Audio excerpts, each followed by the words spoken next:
Good morning students. आज अपन पढ़ने जा रहे हैं बीएससी पार्ट थर्ड के paper second ecology and environmental biology का topic environmental pollution, air pollution, पर्यावरणीय प्रदूषण, जिसके अंतर्गत वायु प्रदूषण।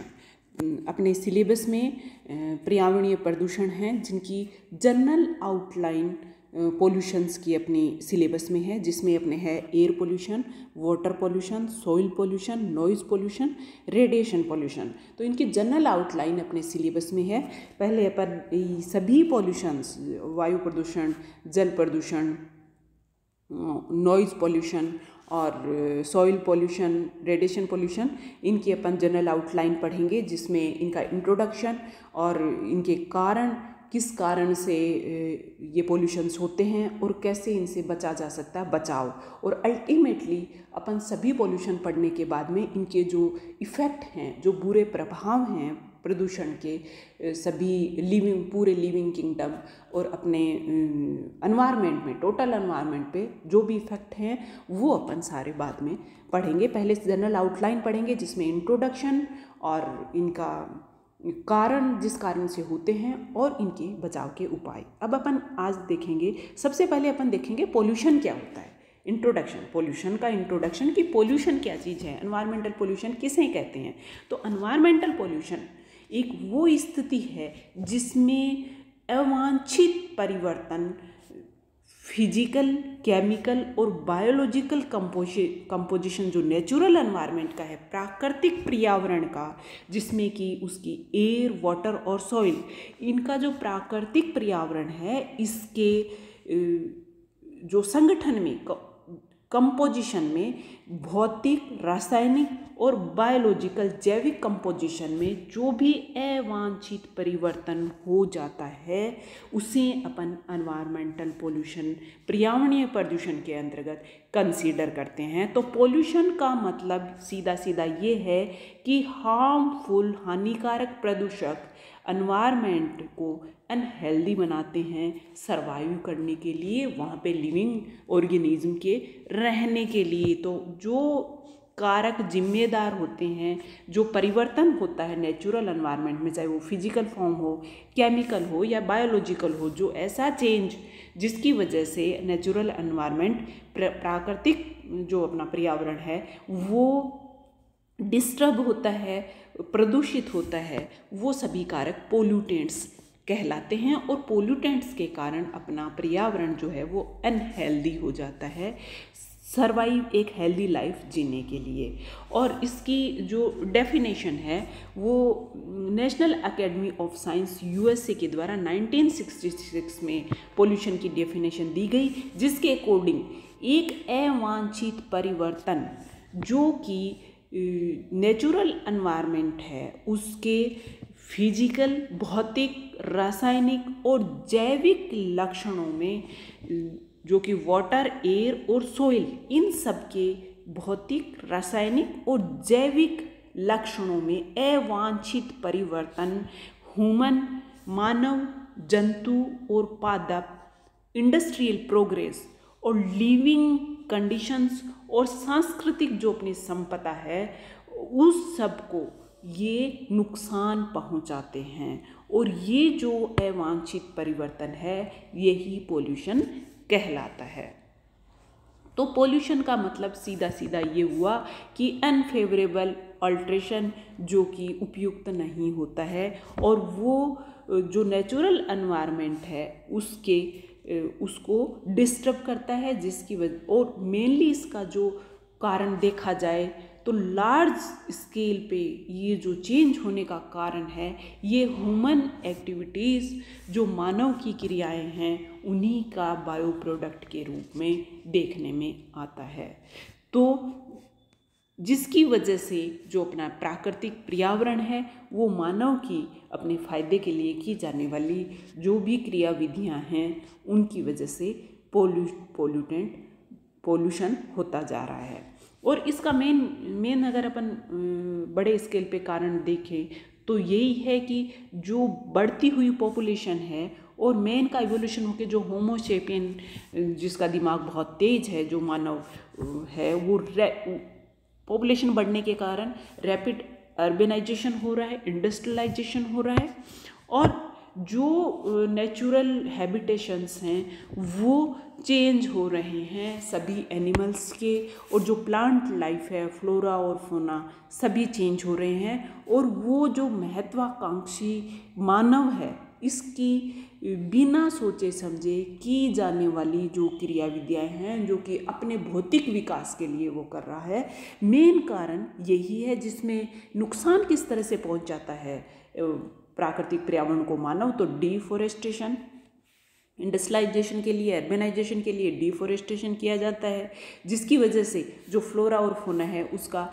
नेचुरल हैबिटेट्स हैं उनमें लॉस होता है। नेचुरल रिसोर्सेज हैं उनका अंधाधुंध प्रयोग किया जाता है, मिसयूज किया जाता है लार्ज स्केल पे, जिसकी वजह से भी ऐसा होता है, प्रदूषित होता है अपना पर्यावरण। अब अपन देखते हैं पोल्यूटेंट्स क्या होते हैं। तो पोल्यूटेंट्स, प्रदूषक क्या होते हैं, जिसको कि अपन देख चुके हैं कि जो प्रदूषक हैं वो एनर्जी के रूप में हो सकते हैं, एक द्रव्य के रूप में हो सकते हैं, या फिर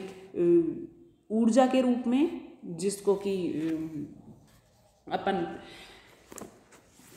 देखते हैं कि हीट के में भी चेंज हो सकता है, जो कि वेटलेस पोल्यूटेंट्स होते हैं, द्रव्य के रूप में हो सकते हैं, और जो डिसइक्विलिब्रियम करते हैं, जो एक इक्विलिब्रियम है जो साम्य स्थापित रहता है नेचुरल एनवायरनमेंट में, उसको डिस्टर्ब करते हैं, उन्हें अपन पोल्यूटेंट्स कहते हैं, जो कि डायरेक्टली और इनडायरेक्टली बायोलॉजिकल प्रोसेस जो भी होता है, बायोजियोकेमिकल प्रोसेसेस जो पाए जाते हैं अपने नेचुरल एनवायरनमेंट में, उनको ये डिस्टर्ब करते हैं, तो इन्हें अपन पोल्यूटेंट्स कहते हैं। अब अपन देखते हैं कि पोल्यूटेंट्स हो क्या क्या सकते हैं। तो पोल्यूटेंट्स हो सकते हैं नेचुरल पोल्यूटेंट्स हो सकते हैं, मैन मेड पोल्यूटेंट्स हो सकते हैं। नेचुरल पोल्यूटेंट्स में तो जैसे कि वोल्केनिक एरप्शन हो जाता है, या फॉरेस्ट में आग लग जाती है, तो भी पोल्यूशन होता है, क्योंकि अनडिजायरेबल, अवांछित परिवर्तन जो नेचुरल एनवायरनमेंट के कंपोनेंट्स हैं, एयर, वाटर और सॉइल, इनमें इनकी वजह से हो जाता है कि वोल्केनिक एरप्शन होगा तो लावा निकलेगा, राख निकलेगी, वो सब सॉइल में मिलेगा, तो सॉइल का जो ओरिजिन नेचुरल कंपोजिशन है उसको डिस्टर्ब करेगा, और वहाँ पे जो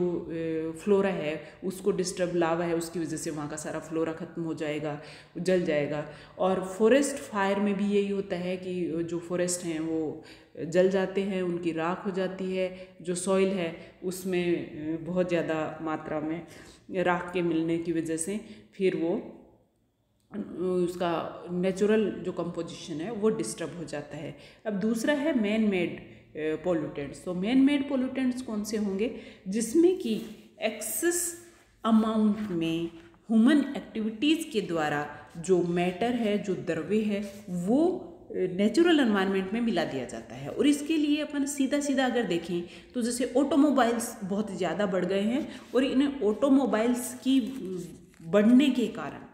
जो अपना नेचुरल एटमॉस्फेयर है उसमें ऑटोमोबाइल्स के चलाने के लिए आपको पता है कि अपन यूज करते हैं, वो जो फ्यूल है उसको यूज करते हैं, और जो फ्यूल अपन काम में लेते हैं जैसे कि डीजल, पेट्रोल, ये सब इनकी वजह से, इनके दहन की वजह से, क्योंकि एनर्जी से ही ऑटोमोबाइल चलते हैं जिनमें इनको यूज करते हैं, तो वो उनकी वजह से कार्बन मोनोऑक्साइड है वो अपने एनवायरनमेंट में, एटमॉस्फेयर में बहुत ज़्यादा मात्रा में बढ़ चुकी है। और उसकी वजह से क्या होता है कि जो नेचुरल एनवायरनमेंट है उसमें चेंज हो जाता है, उसके कंपोजिशन में चेंज हो जाता है, और जो कि ह्यूमन हेल्थ के लिए भी, सिर्फ बाकी अपना फ्लोरा और फौना है उसकी हेल्थ के लिए ही नहीं, ह्यूमन हेल्थ के लिए भी ये खतरनाक होता है, हार्मफुल इफेक्ट पड़ता है। तो ये प्रदूषक होते हैं। इसके अलावा अगर अपन प्रदूषकों का क्लासिफिकेशन करें तो 3 रूप में और कर सकते हैं। एक होते हैं मास पोल्यूटेंट जो कि द्रव्य प्रदूषक हैं, जिसमें सॉलिड पोल्यूटेंट, लिक्विड पोल्यूटेंट और गैसेस पोल्यूटेंट्स कंसिडर करेंगे। एक होता है वेटलेस पोल्यूटेंट, जिसमें हीट पोल्यूटेंट होगा, ज़्यादा टेम्परेचर का बढ़ जाना या कम हो जाना। साउंड पोल्यूटेंट होगा, जिसमें कोई वेट नहीं होता, साउंड की वजह से भी प्रदूषण होगा। और रेडिएशन पोल्यूटेंट्स, ये आएंगे अपने वेटलेस पोल्यूटेंट में। इसके अलावा लास्ट टाइप होगा बायो पोल्यूटेंट्स, जो इनकी नेचर है, जिसमें माइक्रोबायल पोल्यूटेंट हो सकते हैं, ह्यूमन के द्वारा बायो वेस्ट जो निकलता है उसमें पाए जाने वाले पोल्यूटेंट्स हो सकते हैं, और बाकी के भी जो घरों से भी निकलने वाला बायो वेस्ट होता है, वो सब पोल्यूटेंट बायो पोल्यूटेंट के अंतर्गत अपन कंसिडर करेंगे। इसके अलावा भी पोल्यूटेंट्स को अपन दो भागों में, कि आगे इसका फ्यूचर क्या होगा पोल्यूटेंट का, उसके आधार पे दो भागों में बांट सकते हैं। एक बायोडिग्रेडेबल पोल्यूटेंट्स होते हैं, दूसरे नॉन बायोडिग्रेडेबल पोल्यूटेंट्स होते हैं। तो जो बायोडिग्रेडेबल हैं, जिनका कि बायोडिग्रेडेशन होना पॉसिबल है, जो नेचुरल अपने डिकम्पोजर्स होते हैं वो उनको डिकम्पोज कर देते हैं, तो इस तरह के यदि पोल्यूटेंट्स होते हैं तो उन्हें अपन बायोडिग्रेडेबल कहते हैं। और दूसरे नॉन बायोडिग्रेडेबल होते हैं, तो नॉन बायोडिग्रेडेबल में उनका डिग्रेडेशन होना पॉसिबल नहीं होता है, जैसे कि कुछ मानव के द्वारा निर्मित औद्योगिक जो वेस्ट है उसमें से निकलते हैं, या फिर अपन यूज करते हैं किसी अपने फ़ायदे के लिए, अपनी ज़रूरतों को पूरा करने के लिए, एल्यूमिनियम, टिन के कैंस, मरकरी और फिनोलिक यौगिक जैसे DDT, BHCl, ड्रिंटोक्साफिन, जो कि इंसेक्टिसाइड के रूप में अपन काम में लेते हैं। ये इस तरह के पोल्यूटेंट हैं जो कि नॉन बायोडिग्रेडेबल पोल्यूटेंट हैं, जो लंबे टाइम तक अपने एनवायरनमेंट में रहते हैं, जिनका डिग्रेडेशन नहीं हो पाता है। अब अपन देखेंगे क्लासिफिकेशन ऑफ पोल्यूशन। तो क्लासिफिकेशन अगर अपन पोल्यूशन का करें तो मेजर टाइप ऑफ पोल्यूशन इस तरह से है कि air pollution, water pollution, noise pollution, soil और लैंड पोल्यूशन, और इसके अलावा रेडिएशन पोल्यूशन। सबसे पहले आज अपन पढ़ेंगे एयर पोल्यूशन। तो एयर पोल्यूशन का मतलब ये है कि अपनी जो अर्थ है इसके चारों तरफ एक एटमॉस्फेयर पाया जाता है, जैसा कि अपन सब जानते हैं, और उस एटमॉस्फेयर में एयर पाई जाती है, और उस एयर के नेचुरल कंपोजिशन में जो थोड़ा बहुत चेंज होता है तो उसको अपन कहते हैं एयर पोल्यूशन। और अगर अपन एवरेजली ये देखें कि एक अडल्ट एक दिन में लगभग 15 kg ऑफ एयर जो है वो कंज्यूम करता है। मानव की अगर अपन बात करें तो 15 kg एयर एक दिन में कंज्यूम करता है, और अगर वो फूड की अपन बात करें तो लगभग 1.5 kg फूड कंज्यूम करता है, और वाटर की बात करें तो 2.5 kg। इसके कंपेरेटिवली एयर बहुत ज़्यादा मात्रा में, क्योंकि एनर्जी रिलीज होने के लिए, एनर्जी फॉर्मेशन के लिए ब्रीदिंग करता है, क्योंकि जो रेस्पिरेशन है उसके लिए अपन को ऑक्सीजन की ज़रूरत है। इसके लिए रेस्पिरेशन के थ्रू अपनी बॉडी के अंदर ब्रीदिंग से, एक्सटर्नल एनवायरनमेंट से पूरे टाइम अपने लंग्स काम करते रहते हैं और एयर को अंदर लेते रहते हैं, और अंदर की जो बनी हुई एयर होती है जिसमें CO2 होता है ऑक्सीजन की जगह, उसको रिलीज करता रहता है। तो ये चलता रहता है रेस्पिरेशन के थ्रू, एयर अपनी बॉडी के अंदर आना और जाना। लेकिन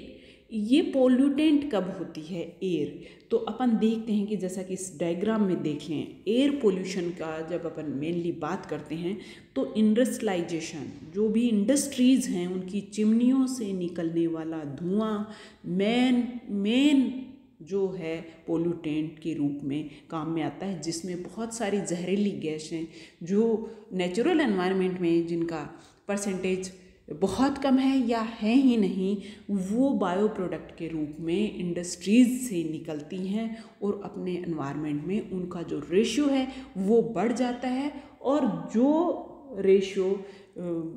बाकी, जैसे कि नाइट्रोजन और ऑक्सीजन, अपन सब जानते हैं कि नाइट्रोजन ऑक्सीजन मेन पार्ट होते हैं अपने एटमॉस्फेयर के, और बाकी गैसेस जो होती हैं वो बहुत कम मात्रा में होती हैं, लेकिन जो कम मात्रा में हैं वो बढ़ जाती हैं, और जो फिर रेशो जो ज़्यादा मात्रा में पाई जा रही हैं वो कम हो जाती हैं, जिसकी वजह से अपन जो लिविंग जितने भी एनिमल हैं, लिविंग ऑर्गेनिज्म हैं, वो रेस्पिरेशन के लिए एयर अपनी बॉडी में लेते हैं, और उसका कंपोजिशन ख़राब होने की वजह से वो उनकी बॉडी में जा कर के फिर नुकसान पहुंचाते हैं, और यही एयर पोल्यूशन के इफेक्ट के रूप में अपने सामने आता है। अब अपन सबसे पहले देखेंगे कॉजेज ऑफ एयर पोल्यूशन। तो एयर पोल्यूशन के कारण क्या होंगे कि मेन इसका कारण अगर देखें तो इंडस्ट्रियलाइजेशन, जिसकी अपन बात कर चुके हैं कि बहुत बड़ी बड़ी इंडस्ट्रीज़ या छोटी इंडस्ट्रीज़ जो सभी हैं उनको रन करने के लिए एनर्जी की ज़रूरत होती है, जिसमें fossil fuel mainly fossil fuel के बर्निंग से ही वो इनका इंडस्ट्रीज़ के चलने के लिए, मशीनरीज़ के चलने के लिए एनर्जी मिलती है, जिसमें कोल, कोक, फर्नेस ऑयल ये सब यूज होते हैं और इनके जलने से टॉक्सिक गैसेस लार्ज अमाउंट में एटमॉस्फेयर में छोड़ी जाती हैं। इसी तरह से ऑटोमोबाइल्स हैं वो भी सारे के सारे फॉसिल फ्यूल से चलते हैं और जिनकी वजह से भी अपने एटमॉस्फेयर में जो toxic gases mainly carbon monoxide है वो बढ़ जाती है, जो कि सभी अपने प्लांट्स, एनिमल्स और यहाँ तक कि ह्यूमन हेल्थ है इनको प्रभाव डालते हैं। फिर बात करते हैं अपन क्लोरोफ्लोरोकार्बन, जो कि क्लोरोफ्लोरोकार्बन ये भी जो एक मैन मेड पोल्यूटेंट है जो बहुत ज़्यादा नुकसान पहुंचाता है। अपनी एक प्रोटेक्टिव लेयर पाई जाती है एटमॉस्फेयर में, ओजोन लेयर, जो कि अनवांटेड और जो अल्ट्रावायलेट रेज होती हैं इनको ये अपने अर्थ तक नहीं पहुंचने देता है, उनको अब्जॉर्ब कर लेता है। तो इसको ये क्लोरोफ्लोरोकार्बन बहुत नुकसान पहुंचाते हैं और मेनली ये एक कूलिंग एजेंट के रूप में क्लोरोफ्लोरोकार्बन काम में लिए जाते हैं, जैसे कि एयर कंडीशनर्स, रेफ्रिजरेटर्स, ड्रायर्स, इन सब में इनका उपयोग होता है और ये एक लिमिट में किया जाना चाहिए। इसकी वजह से अपना एनवायरनमेंट है वो पोल्यूटेंट हो रहा है। तो जो मेन पोल्यूटेंट्स हैं एयर पोल्यूशन के जो कारक हैं वो carbon dioxide, carbonic acid, water, nitric acid, sulphuric acid, ये सब पोल्यूटेंट्स होते हैं जो अपने फ्लोरा और फोना जो भी है, नेचुरल वेजिटेशन, सबको ये नुकसान पहुंचाते हैं। आप कंट्रोल कैसे कर सकते हैं एयर पोल्यूशन को? तो पहले तो प्रिवेंटिव अप्रोच काम में लेनी चाहिए, जिस प्रिवेंटिव अप्रोच में अपन काम में ले सकते हैं कि जो इंडस्ट्रीज़ हैं और इनसे बहुत पहली चीज़ तो कि इनका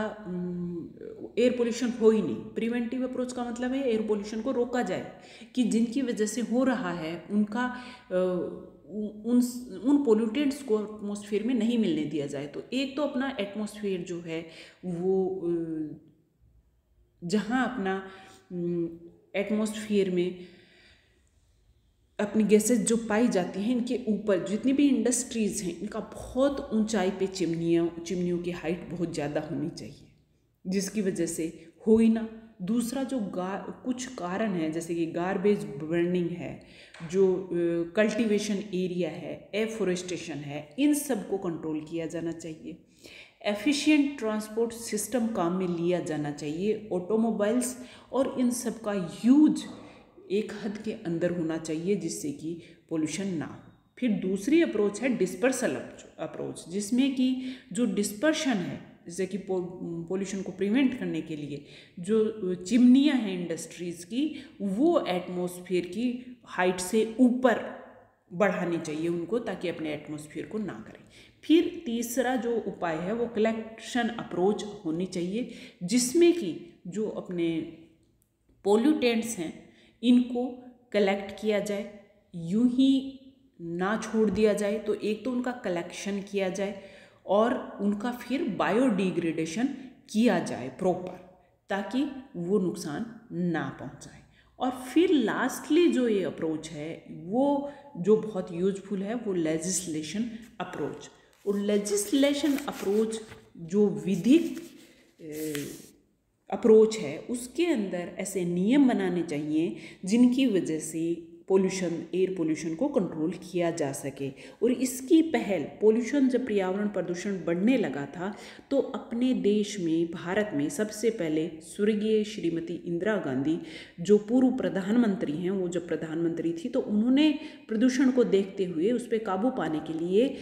सबसे पहला कदम केंद्रीय पर्यावरण मंत्रालय की स्थापना करके उठाया। और केंद्रीय पर्यावरण मंत्रालय का काम है कि ये इसके जो कारण हैं इनको देखें, प्रदूषण के, उनको रोकने के उपाय करें और विधि का निर्माण करें कि जो जो ज़रूरत हो उस तरह से एक्ट बनाएं, अधिनियम बनाएं और उसकी तरह से कि क्या करना, इंडस्ट्री लगानी है तो वो कहाँ लगनी है और कितनी मात्रा में इंडस्ट्री लगनी है, इससे ज़्यादा इंडस्ट्री नहीं लगनी है, इन सब के लिए अधिनियम बनाए। इस तरह से अपन जो एयर प्रदूषण है उसको कम करने के उपाय काम में ले सकते हैं। ये आज का अपना टॉपिक यहीं ख़त्म होता है। घर पर रहिए, स्वस्थ रहिए, कोरोना से बचने के लिए मास्क का उपयोग करते रहिए, क्योंकि अभी बचाव ही इलाज है, इसका वैक्सीन अभी नहीं आया है। Thank you.